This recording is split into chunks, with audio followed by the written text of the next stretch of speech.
Marshall and Saagar here. Welcome back to the Realignment. This is a big episode because a lot of folks been writing in, asking for us to do a real deep dive on everything with the Iran, the United States, and of course, Israel. But they also wanted the broader perspective that you and I specialize in. This is also the Realignment's return to YouTube, me coming back from my extended paternity leave from posting on the platform, but also Saagar, you were recently back from paternity leave. So at some point we'll have to do a culture only dads episode for the two of us now that we are fathers.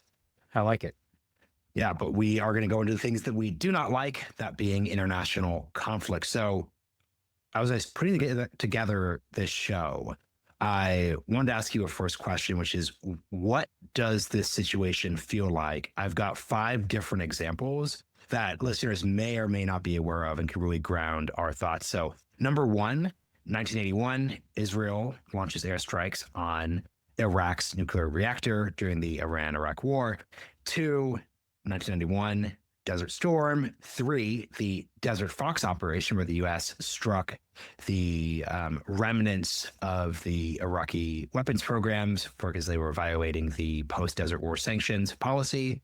4, 2003, we invade Iraq. 5, we intervene in the Libyan civil war. So maybe this is like none of those situations, but to situate listeners, how should they think about these examples? See, I'm having a really tough time because we have the retrospective and we're just living through it, because I actually see a scenario where all of those are possible.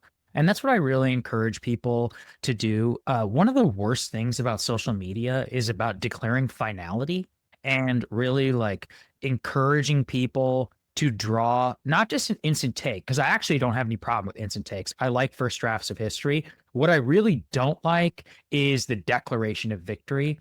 And in all of those scenarios, what we should have learned, and actually many of the ones that you just outlined, they stack on top of each other. So, I mean, people know that I really love the First World War. My favorite books on the First World War, they don't start in 1914.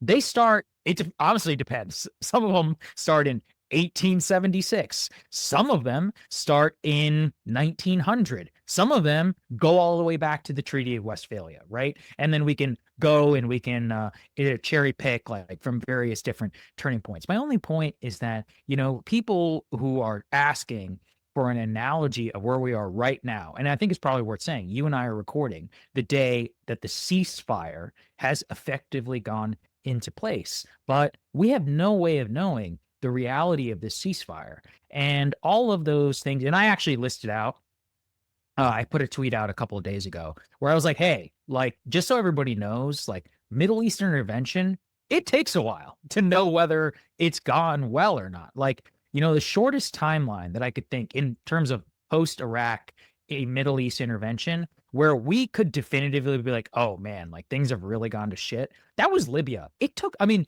Marshall, do you remember Libya lasting 7 months? I honestly don't. I truly like it. When you asked me, I'm like, yeah, we started bombing and Gaddafi. I went back and I was going through the timeline. I'm like, man, that took a while. Like that was a long ass U.S. military operation. So I really don't think we can draw a fulsome conclusion, and we could say it could turn out like any of those situations. You really won't know without the fulsome nature of time. And I know that's a cop out, but I mean, that's just reality when we're looking at these things.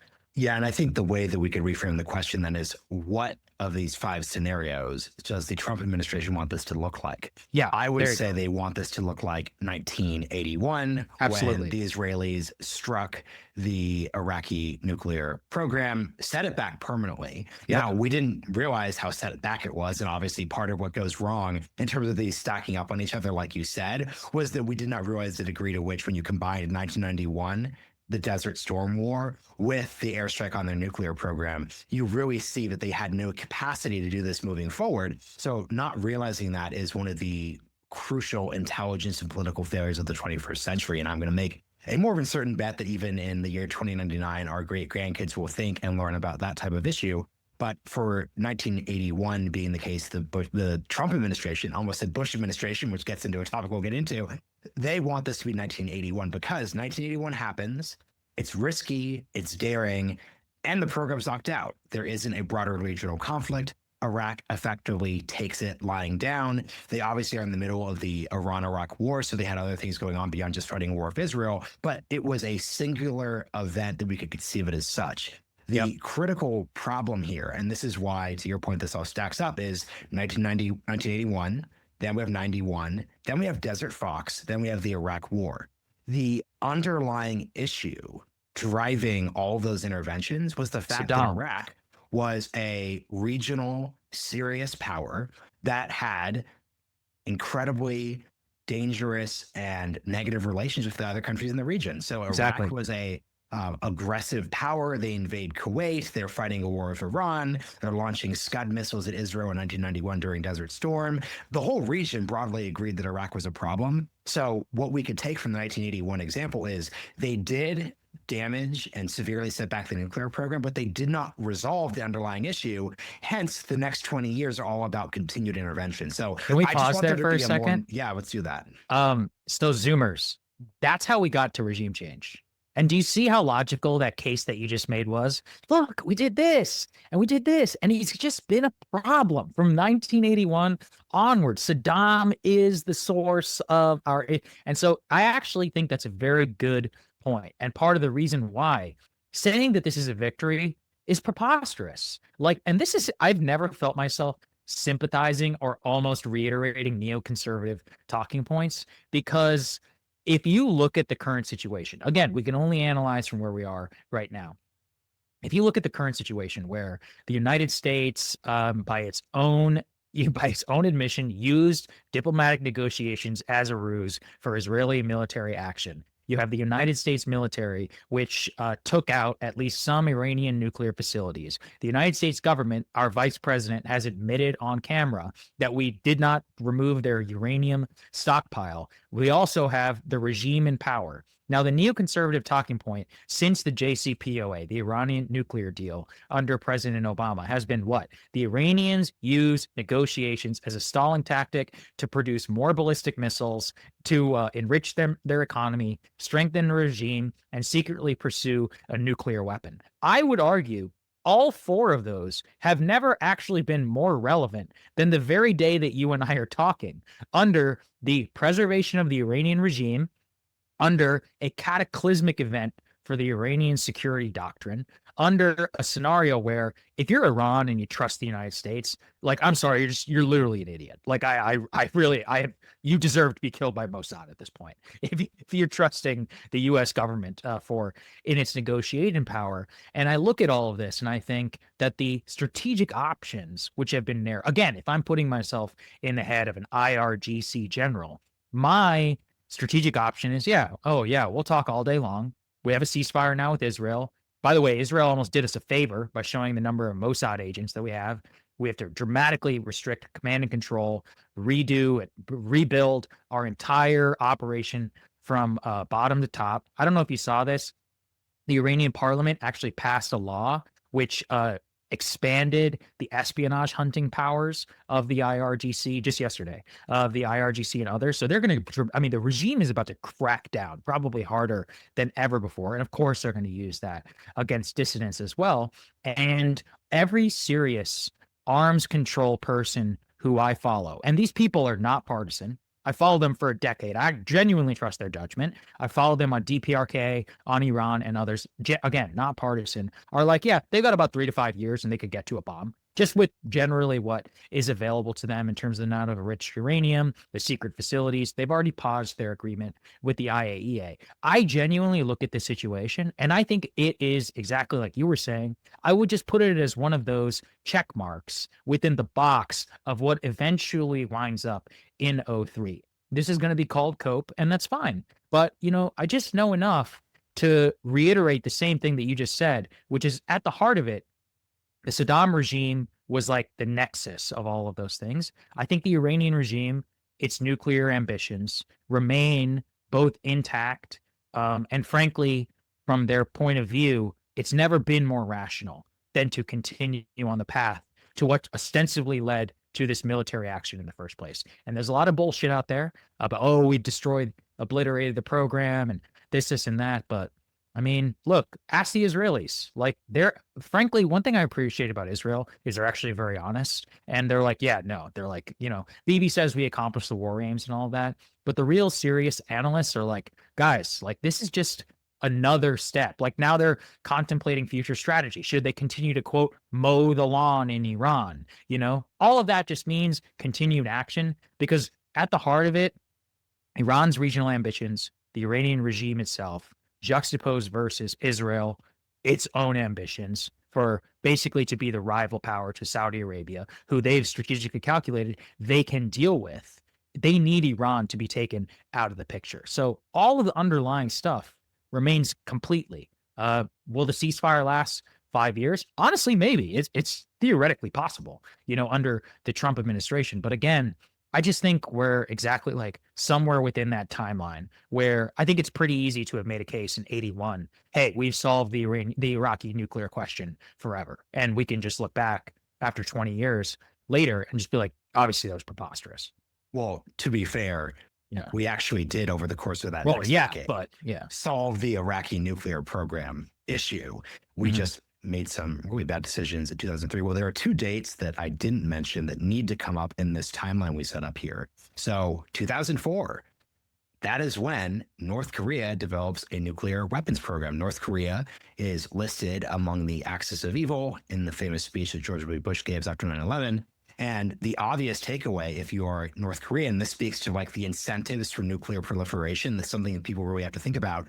They get a nuclear weapon, no one is talking about. So I have a good take for you. And to be fair, there never was a world where the United States was going to invade North Korea. The fact that Seoul is so close, the fact that North Korea has such a strong military meant that that wasn't quite on the table in the same way. There was never going to be an equivalent of the Iraq War for North Korea. But just from a pure regime and elite class security perspective, the nuclear weapon, which they don't even have to threaten to use, just having it is so huge. And then number two, the other, and I don't actually know the actual date for this, folks can look this up, but Libya famously after 2003 gives up their weapons program because a message has been sent, because Libya was a terrorist state. Like, this is where we all should, I think anti-interventionists should be clearer about this reality.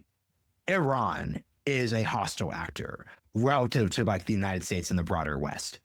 For over 40 to 50 years, this is just like an unironically true reality. The same thing is true of Libya. Libya was a terrorist state that engaged in all sorts By the way, of like in my opinion, more than Iran. I'll say it just because, as you know, Gaddafi's government literally blew up an airplane. Okay, like it wasn't some Taliban like, oh, they let Bin Laden stay here. He was like, hey, build a bomb and blow. What was it, Pan Am 103? They really blew up an airplane, and Lockerbie. then, over Lockerbie, I think it was in Scotland.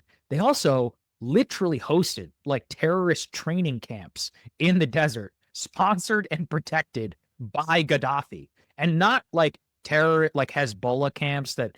Right, it's complicated. Okay, can we at least, whether you agree, it's a regional thing. Like people who literally wanted to go to the United States and kill Americans on American soil. Like it was almost like a 9/11 style wet dream, but in the 1980s, which also explains a lot of the Reagan administration's actions at that time. So yeah, continue.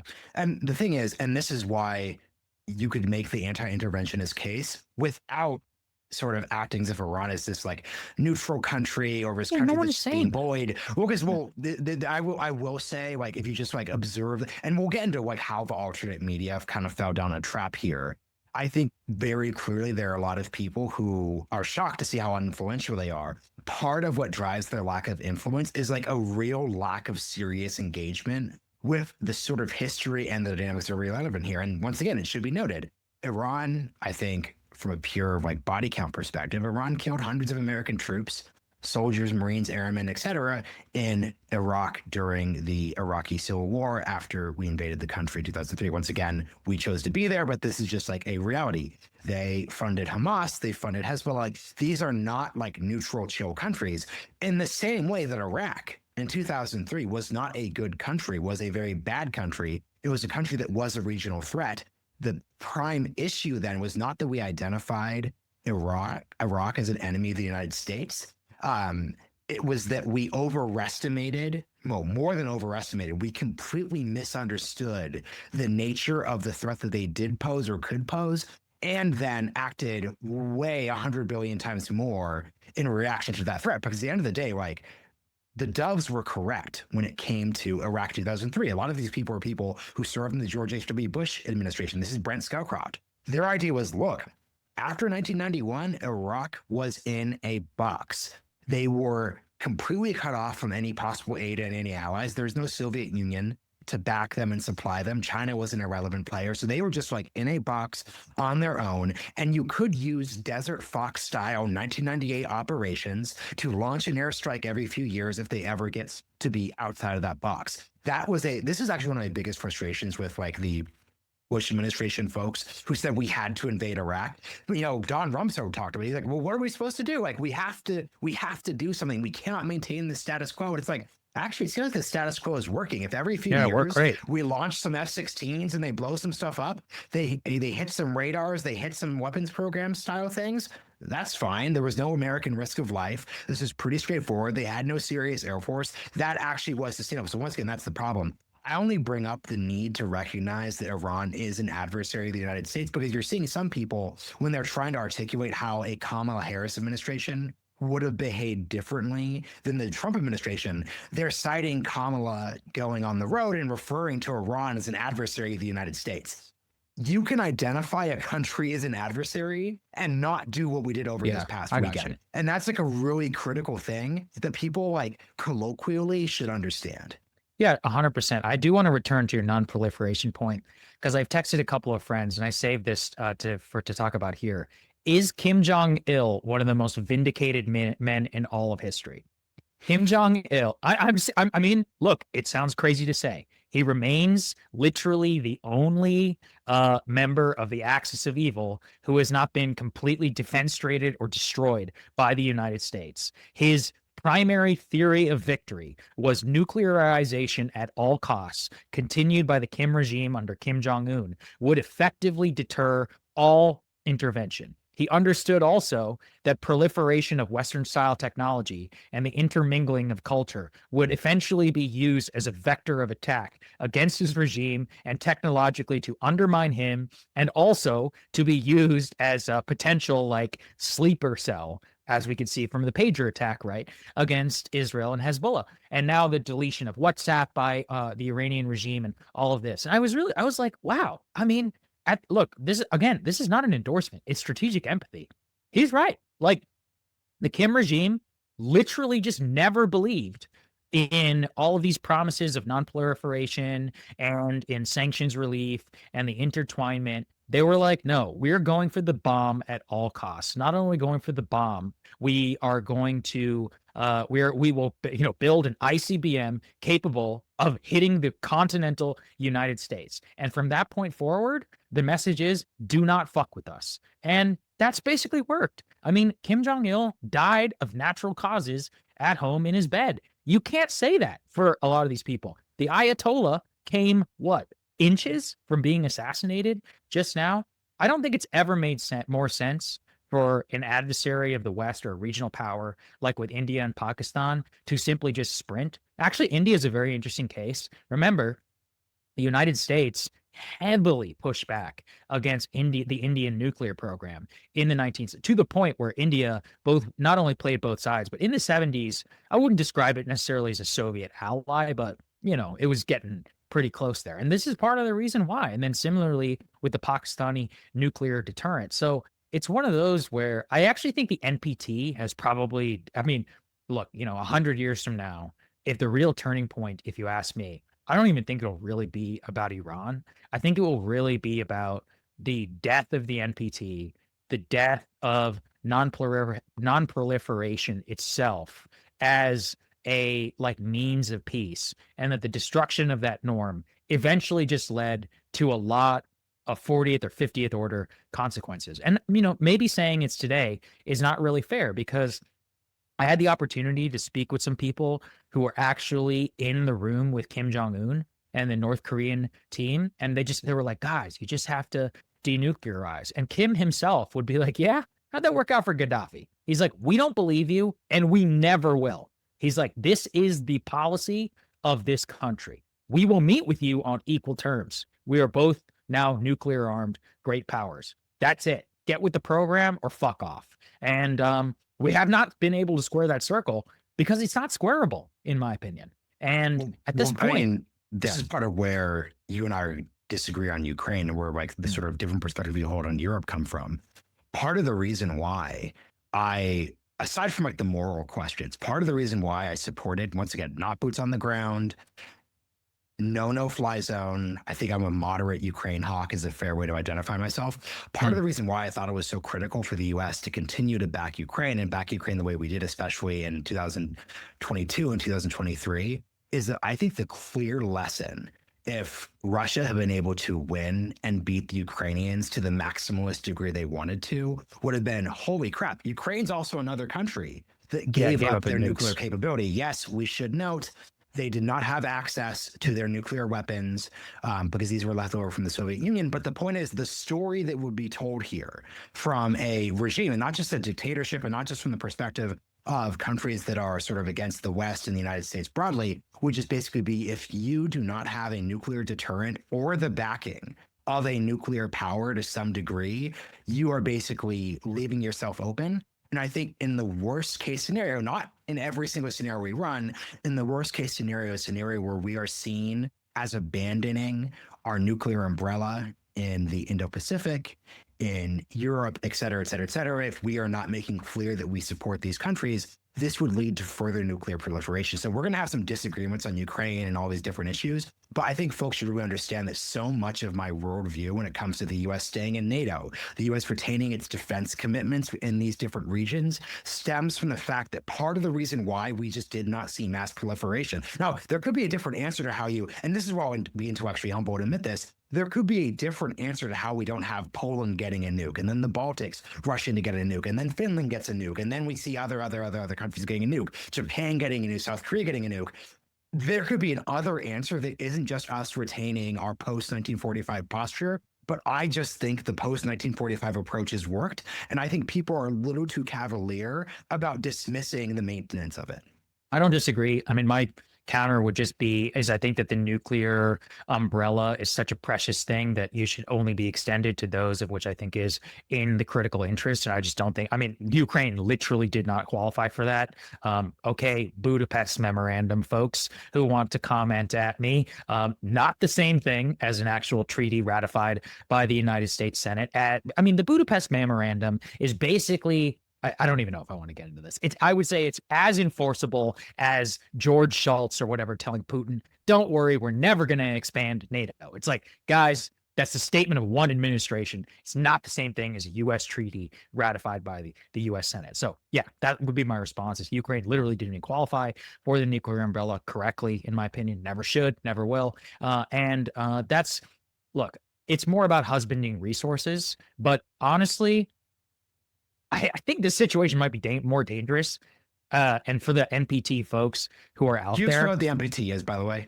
The non-proliferation treaty, which governs all nuclear armed states except for one, which is the one that launched its campaign against Iran. I'm referring to Israel, which is a nuclear non-compliant state, non-NPT member, and has never declared its nuclear weapons program. And actually, I unironically think that element in particular is a very, very strong one, because the ultimate lesson of all of this is the NPAT, the IAEA, everything, it's all bullshit. Might is really the only thing that makes right.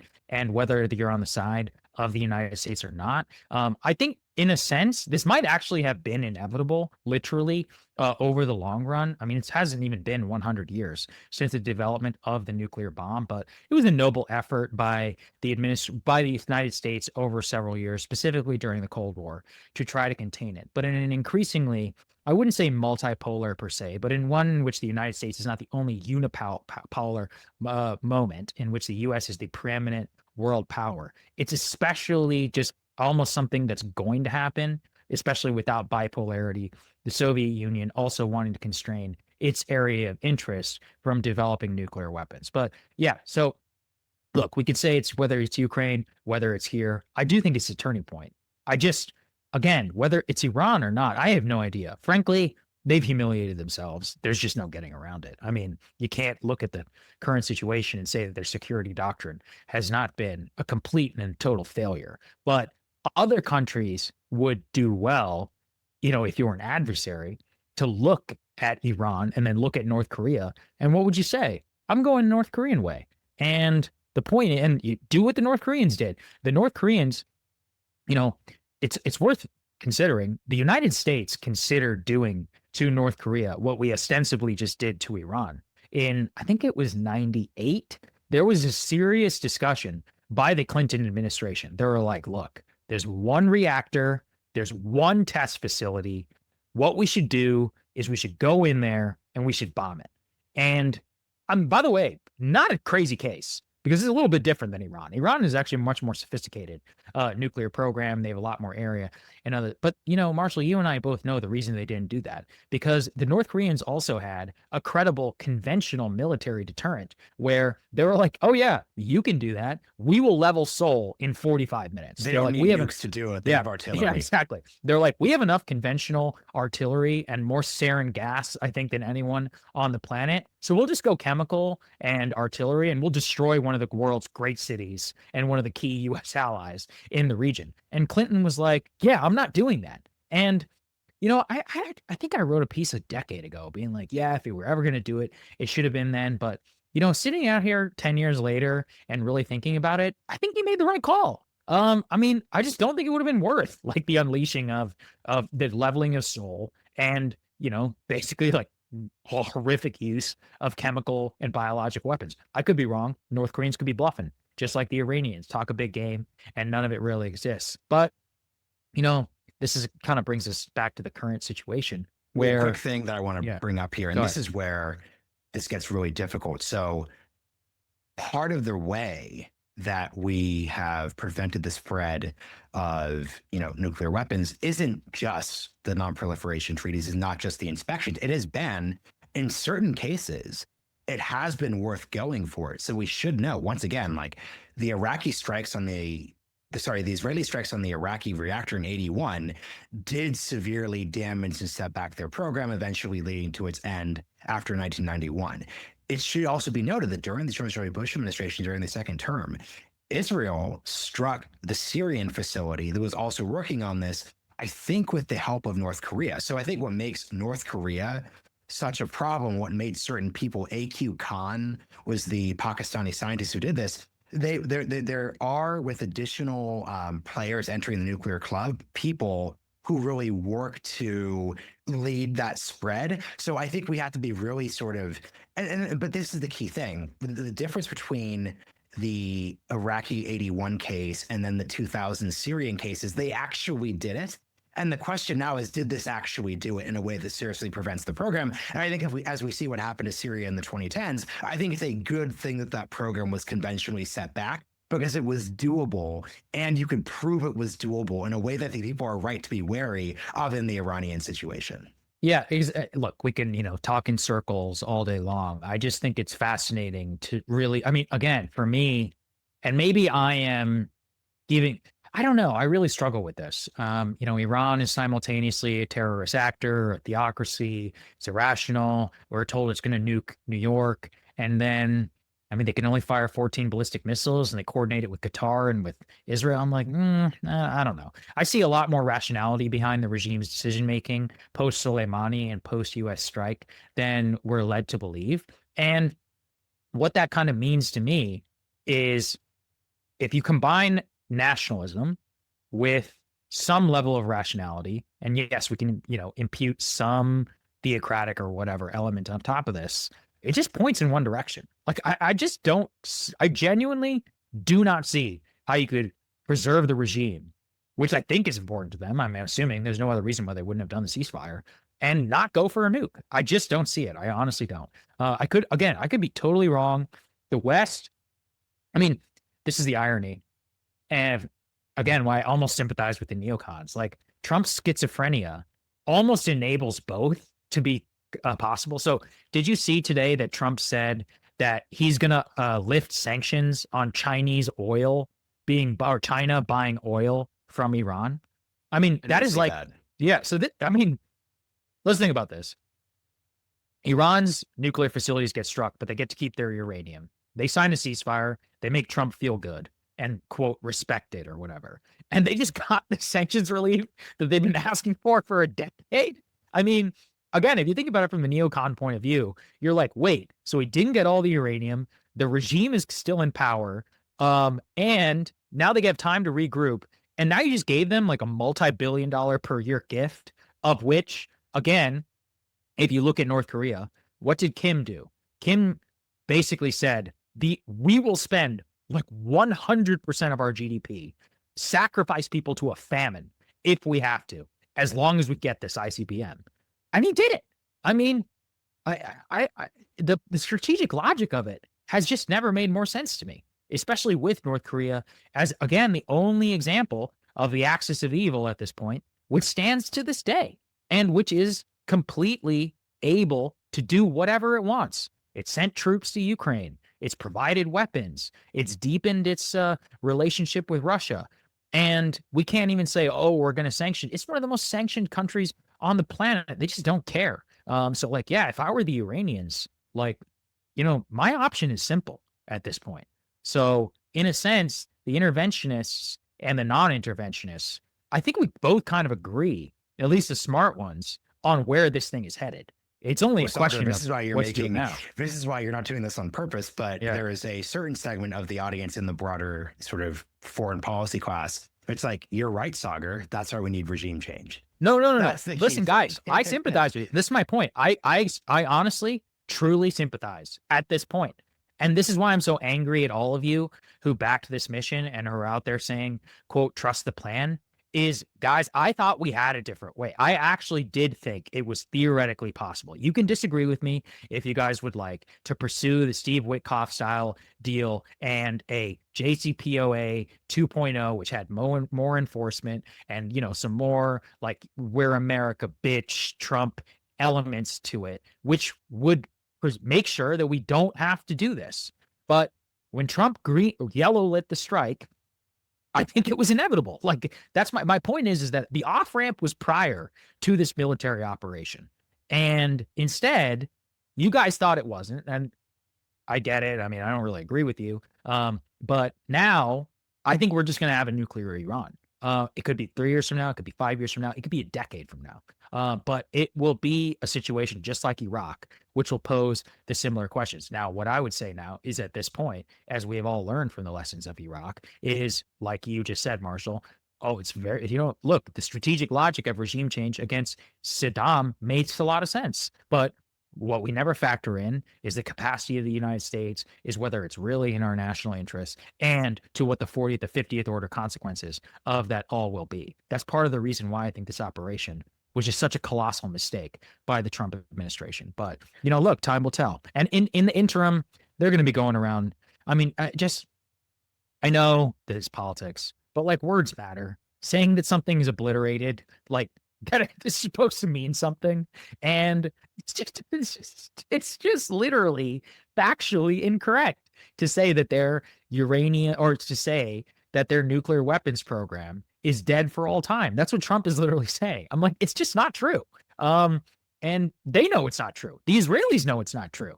All of us know it's not true. He wants to say that it's not true, so he gets his 13-day war, 12-day war box check, and he can just move on. But sorry, man. I mean, that's just not how this stuff works.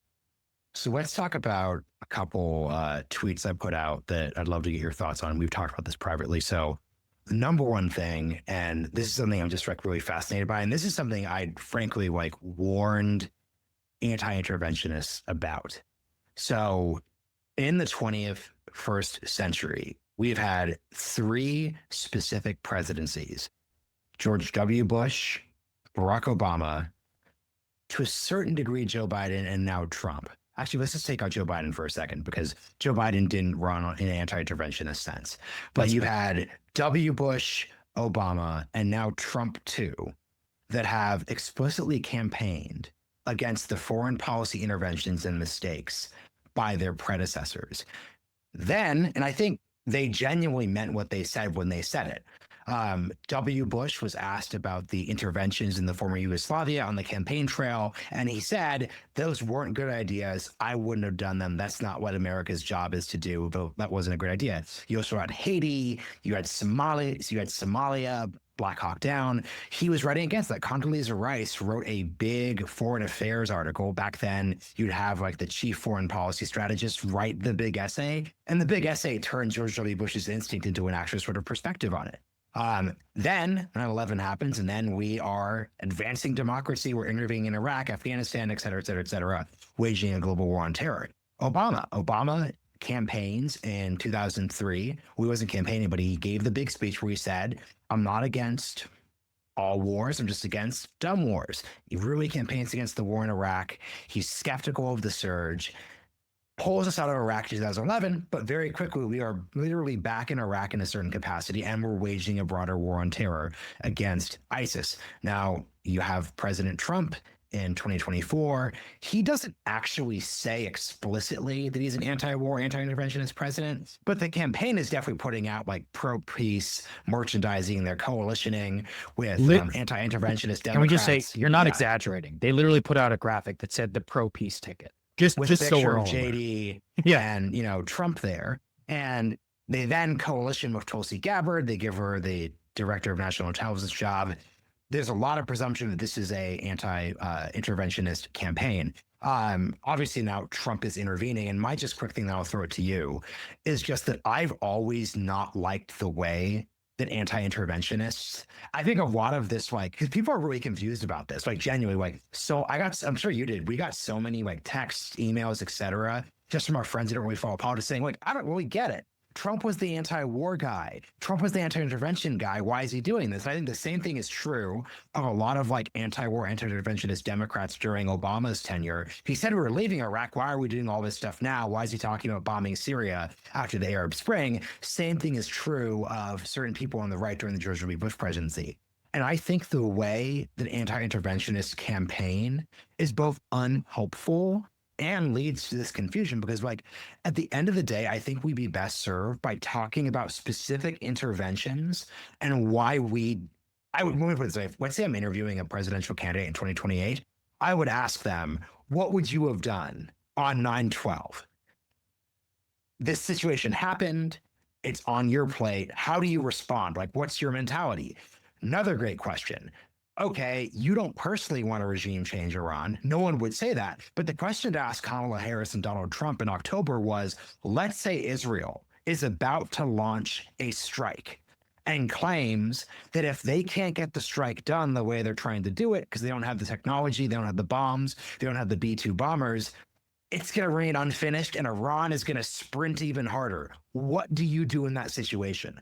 I just don't like the word anti-intervention. I don't like the word anti-war, because at the end of the day, we've never actually had a president that when they are handed events outside their control or complicated situations, I mean, dude, like actually now I think about it, like Woodrow Wilson ran as an anti-war, anti-interventionist candidate. He said he was the person that gave us kept peace. us out of war.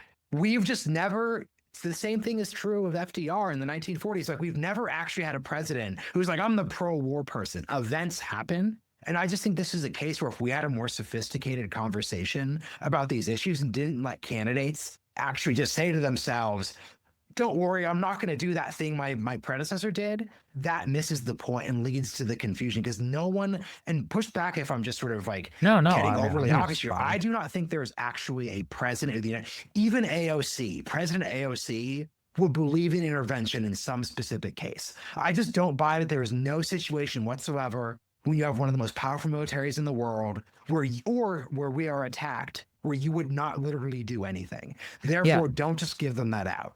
I don't disagree with you. I mean, look, this is more like the public and all of that, because the public usually wants to relitigate the past and not think about stuff for the future. This is part, I don't know. This is a much We have a lot of bigger. journalists in the audience, so we're shouting this out to them then too. Seriously. I mean, yeah, you guys should look. Really, what you should ask is about specific circumstances. So when JD runs for president and I interview him, I'm going to be like, "So what would you?" So I'll be like, "Mr. Vice President, when Kamala Harris ran for president, one of the things that your campaign heavily criticized her for was the inability to say anything she would have done differently from Joe Biden. So what would you have done differently from Donald J. Trump in a foreign policy situation?" That's a very tricky question for him to answer. Very good question. I'm giving it away for free, but yeah, I mean, but I'm gonna ask him that whenever I interview him, whenever he's running for president. And if he just gives me some bullshit answer, I'm just gonna be like, yeah, dude.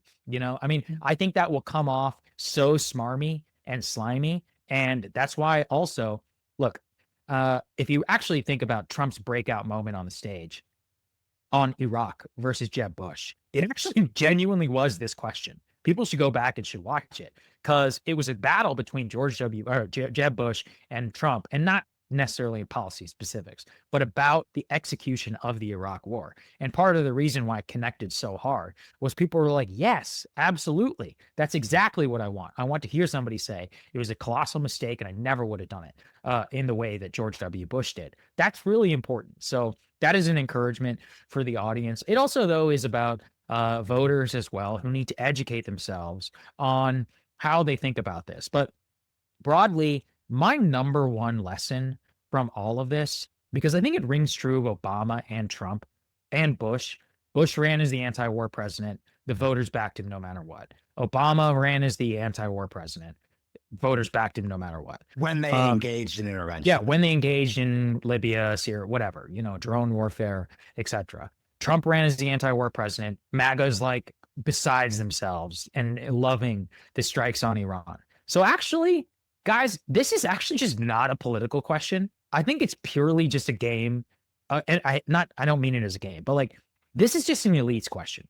This is genuinely just a question for foreign policy elites. And it's one about influence. It's about judgment. It's about thinking. It's about how do we have prudence in a capacity, because at a certain point, the voters just could believe whatever they want to believe. And I really firmly, think that going back, especially in modern history, but honestly, even, if we look at the past, like we said, Woodrow Wilson kept us out of war, enters the war in 1917. It was overwhelmingly popular. FDR campaigns in 1940s, keeping us out of World War II. We entered the war 1 year, like 8 months or whatever after his election. Or after his his fourth inauguration or whatever. I think inaugurated in March, enter in December. So 6 months, maybe 7. But my point is just that it's actually just about circumstances and it's around the people who are around them. And so, that's another real lesson for me is that, because I get really annoyed about this whole MAGA base conversation. And I'm like, yeah, guys, like it's actually not about the MAGA base. And it's actually a really stupid point is to say that the MAGA base is fractured. There's actually a MAGA pollster, a guy named Rich Barris, who I've been shouting out a lot. And he's like, guys, this isn't a question of the MAGA base. It's about the margin of victory for Donald Trump in the state of Michigan and the number of people there who are probably influenced by the so-called like anti-war rhetoric. It's not that it's a super majority, and it never will be. It's a question about how it appeals to like certain parts, smaller parts, let's say, of the electorate. I think it would be extremely stupid to deny that there was not like a MAGA, more libertarian, skeptical of foreign intervention part of the Donald Trump electorate, which again, considering the fact that it only won the popular vote by 1%, seems pretty fucking important to me. I mean, that's one of those where if you look at it electorally, I can make that case, but not talking about the base. And that's just something that's really annoyed me. And something that's really important to note here, and this is where when you're interviewing JD, this is something that I think a lot of people failed to do, which is, and I'll bring this to the China issue too of Liberation Day. I don't like when people give politicians too much credit for acknowledging something that's obvious. So when Trump in 2015 said on stage, the Iraq war was a disaster and was a bad idea, that was a controversial statement within the GOP that genuinely represents in a weird way how he repudiated the pre-Trump status quo that was actually not popular if people, once someone was brave enough to stand up. Same thing was true when he said, actually, we should defend Social Security and entitlement spending. I like it. Our voters like it. Prove me that I'm wrong. And he wasn't wrong on that. But in the year of our Lord, 2025, 2024, saying the Iraq war was a disaster and was bad is just no longer controversial. Yeah, it's horrid. There are straight up 10 people who will still, even in private, defend the Iraq war, and they will be passed away in the next 10 years. I'm like literally not even kidding. I'm speaking about very, very, very specific people. So JD, I was very unhappy with his appearance when he was asked, why is this intervention different? He just said, well, the presidents back 20 years ago, they were dumb. And it's like, the Iraq war was like, by the way, I could totally see a President Trump in the year 2000 doing the Iraq war, by the way.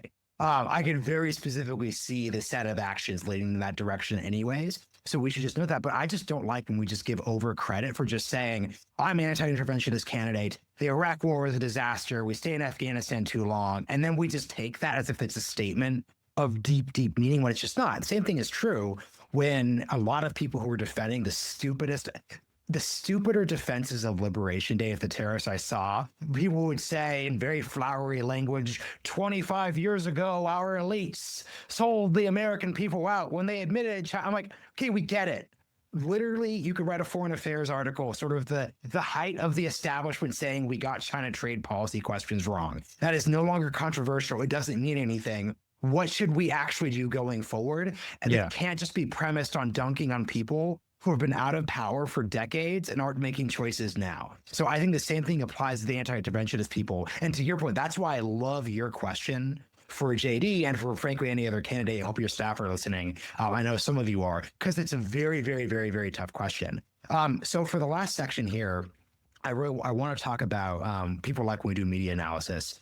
Let's talk about the reporting on how basically the alternate media, where a lot of the anti-interventionist right is really paid much of their attention, have all of their bigger personalities, they were basically ignored. I had a tweet about this. I'll put it in the show notes. And my take on it was, quote, in terms of my take on the phenomenon of the alternate media not influencing the Trump decision-making process was, quote, the whole, quote, death of the mainstream media narrative was always weakest when it comes to Washington.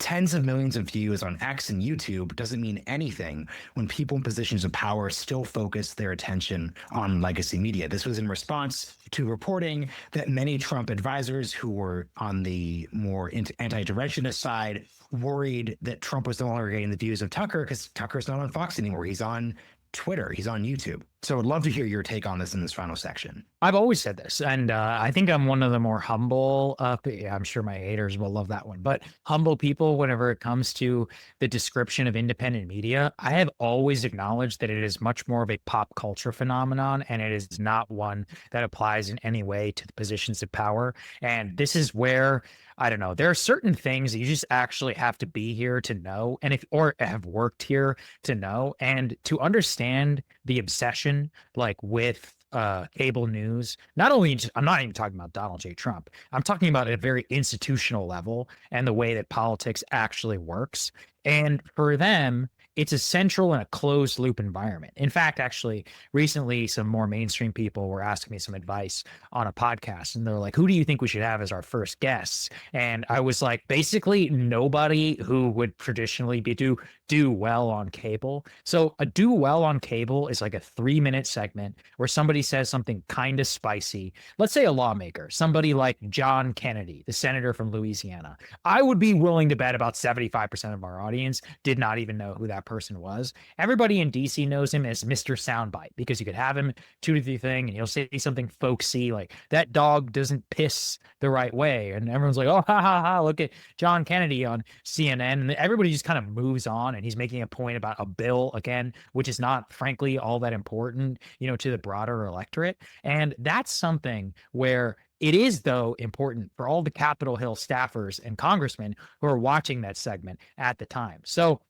look, it's like a trade publication. That's how you should think of the mainstream media. The mainstream media is a formerly very popular organ which used to straddle the halls of power and information to the broader electorate. It still does to a limited extent for people who are older. But the latter, like power side, is just simply like, I don't even know how you could get away from it. I was thinking about it and I was like, what would a true non-mainstream media White House look like? It would be so I don't people probably don't even know this. In the White House, in every single room, there is a television. Every room, I'm not kidding, which is split into 4 different screens, which has all 4 of the cable networks.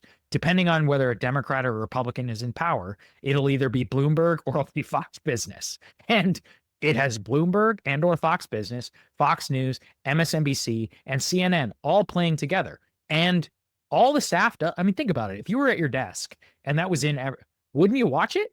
That would be something that you would take into account, whether you think it is or not. And then you add on Donald Trump, an old man who is obsessed with cable news. And I mean, the most revealing thing that he did was his dunk against Tucker Carlson when they were like, "What do you think about that?" He's like, "Oh, he should it'd be so great. He should go out there and get himself a TV network." And you're like, "Wait, but you just appeared on the Bussin' Boys podcast while you're running for president and talked about how awful the mainstream media was. I thought you didn't care about a television network." It's like, look, I knew this was all fake because I've literally interviewed Trump and I know how Washington works, but I do think it was a rude awakening for a lot of posters, in particular, people who are on Twitter and probably deluded themselves, into their level of influence. And it's like, yeah, guys, getting invited to Mar-a-Lago, like, turns out like you were used and they don't give a shit about you. Like they truly do not give a single fuck about what you say. They will happily use you to spread their press releases and to cultivate you in like a ballroom where there's 200 of you and Trump shows up and he's like, "Look at these guys, all my killers, we love them." He does not care or think about you for more than 1 second, even though you're slavishly devoted to him. The smart people actually know that. But yeah, so it is a very important case study in, what your role. I'll even tell you on a personal level. So like there's stuff I talk about on breaking points, which I know is just like not all that relevant, to the Washington conversation. Most of the time that I am tweeting, it is because I want to influence the Washington convo, because I also know that secondary to the quote mainstream media is Twitter and like elite level discourse. I have never posted a single tweet with the hope that it'll go viral or like influence, I don't know, like pop culture. If I want to do that, I'm gonna stick to YouTube. I'm gonna stick to Instagram. But I know the purpose of the platform and the purpose of the discourse. Very often I'll put tweets out, which I don't even think are particularly like going to go viral, but I only do it simply literally to influence the public conversation. So I'm just giving you a very operational view. For example, if I wanted to really influence the Trump administration, let's say this whole Iran situation was continuing to happen, the way to get the most views would be to do a monologue on my show. The way to actually influence the debate is I would contact the people I know at the New York Times and I would write an op-ed about why Trump shouldn't do this. That op-ed would get probably 1/1000th the amount of views that my monologue would, and it would have about a 1,000 times more impact than it would have a overall policy. And people should understand that, if you're trying to look at the way that the game all works. And for my last bit, because I really like how we're kind of opening the kimono for people in terms of how this actually works. And I don't want this part of the segment to come off as like we're arrogant and we're bragging. We really know how things work. It's just like we worked and worked in DC. And a bit of cope that I saw from a bunch of people in my quote tweets saying like, because you know what's funny, Saagar? People used to argue against this POV. Like when I gave my tweet about how like, sorry, dude, mainstream media dying doesn't matter. What?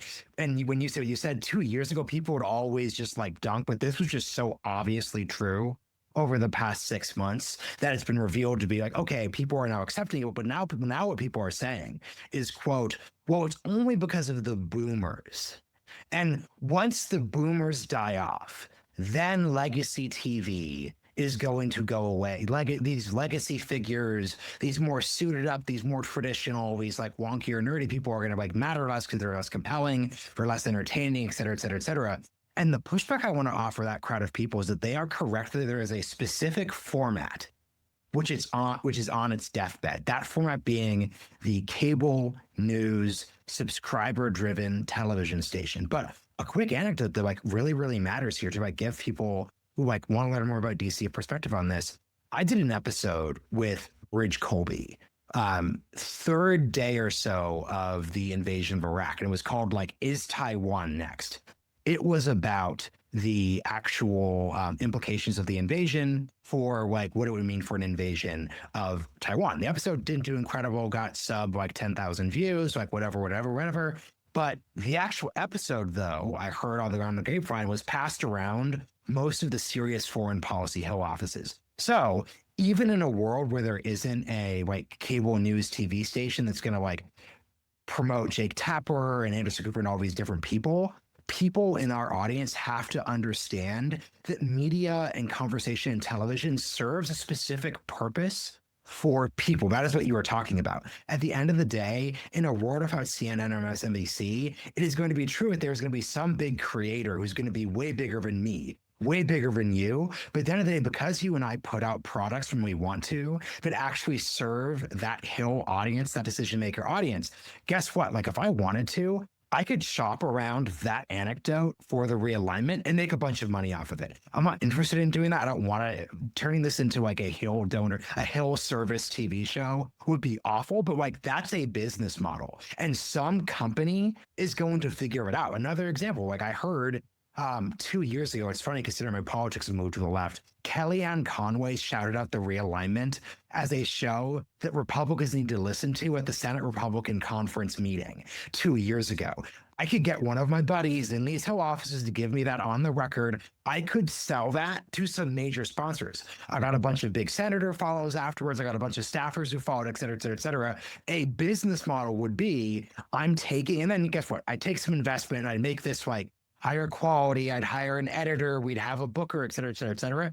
That would look a little closer to traditional media than the sort of like gonzo, journo, not really like more entertaining style. It would get more views than my product, but my product, if I did this, and someone will probably do this, would still influence the conversation more. So people need to do it. You really help me understand that at a core level, YouTube is entertainment and everything is underneath that. Sometimes it could have real impact, but understanding how this actually intersects with people who need this information to do their jobs, like Tim Pool isn't helpful for people doing their jobs. Like that is kind of his problem. And that's why he's not going to influence the actual like Iran policy debate. Same thing is true of like Theo Von. There's just like not Theo Von. And also there's a danger for Theo Von.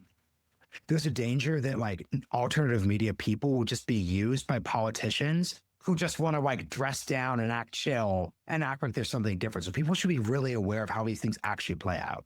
Yeah, I 100% agree. Basically with all of that. And also that business model you described already exists called Punchbowl. It's a multi-million-dollar business in terms of just reporting news. Look, it's trade publication. All right. What is the audience for Bloomberg TV? Like not that high. Less than 1 million, right? What's the impact of why Bloomberg is the most successful media company on earth because it's attached to the Bloomberg terminal. Should tell you something, guys. But yeah, look, it's not sexy. A lot of people don't want to hear it. But if people will listen to this who are not in politics and you work in a trade, just think about stuff like Trade Journal. Like if you want to influence the HVAC industry, you should go and find the HVAC, the private equity, whatever publication that like highlights analysts who break this stuff down. And you should write a really good piece for it. And people will be like, wow. And by the way, you could probably make millions of dollars doing what I just described, like, in terms of whatever particular niche that you're into. That is the benefit of the internet. So that's one of the things that people really need to learn. I will say with YouTube, look, it's not just all entertainment. It can be dual use. There are often times when things like break through. I would say primarily it is a product where it's a little bit more of a passive consumption. And it's for people who are spread, who are not working in the business, as opposed to like the New York Times or any of that. Interestingly enough, podcast is much more dual use in my experience because people who are busy in particular don't have time to watch stuff, but they do like to listen to things when they're in their car, just in the same way that people like to listen to podcasts while they're being entertained. And that I have found to be a little bit more, or at least semi-impactful if you do it right. So there you go. So last question for you. What lessons should alternative media learn from not being relevant? Yeah, do what I just described. I mean, Steve Bannon, I think he's a hero for what he said in the last week. I think literally beyond his going to go meet with Donald Trump, like one of the best things that he could have done was to literally write a New York Times. Again, I know this stuff sounds crazy, but he should have put it on the record in a mainstream media organization that boomer Donald Trump, who literally does not even have a computer, let me reiterate that, does not have a computer and reads things by hand that are printed out for him in front, could, instead of like, think about the alternative. Somebody has to text Trump a link, to Twitter, which he probably doesn't even have on his phone because of the security stuff that's on both the vice president and the president's phone. Or maybe they have a couple of different phones. You'd have to open up that link and you'd have to physically watch the clip. Or, and this is most likely based on what I've heard, is that one of his aides has to pull it up on their phone and then has to show it to Trump and he has to watch it like that. What's more impactful, that or something you could read? Or, I mean, I would have said he should have gone on Fox, but he's literally banned because of his war on Rupert Murdoch. But yeah, like that's what I would have done. You could look, and this is the thing: the Washington Post, New York Times, and all these other people, they have all asked me to write op-eds. I basically just say no because outside of war, there's almost nothing I care about that I would want to influence the public discussion. Maybe gambling.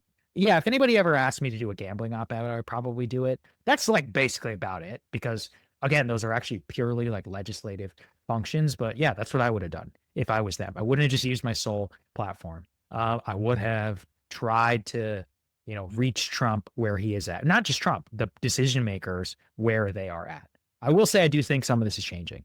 Some of it will change, actually generationally, but a certain element of this will always be the same. No, for sure. And I think the thing to figure out that no one's really answered. So people have answered this on a maybe like news basis, but like, what does it look like to take? Because also to your point, like breaking points is like opinion. It's not like news reporting to the same degree. So like, who's going to figure out that? Because like breaking points, and this is like the real credit thing. Breaking points does get a lot. Breaking point. I mean this seriously. Breaking points is watched by serious people and gets That's views. true. So what does the version of breaking points that leans a little? Because you and Chris just aren't interested in doing that. But this is the problem. This is like, and then you're the Young Turks and you take a $20 million investment. But this is just the actual take is that like nothing is inevitable. And this is just so hard to do that people shouldn't think this is just around the corner. That's the Well, actual no answer. one person can do it. It would take a vision of a company. Do you really have to fill out the economics? The economics of this is very, very difficult in order to really, build it into kind of what you're describing. I think eventually somebody will crack it, but it's tough. I don't see it yet. Something in the CPMs on YouTube would have to dramatically change before we see something really go in that type of direction. And I don't see that happening anytime soon based on what I've seen on the back end. There we go. Perfect place to leave it. Saagar, this has been great. Thanks for joining me on the realignment. Thank you.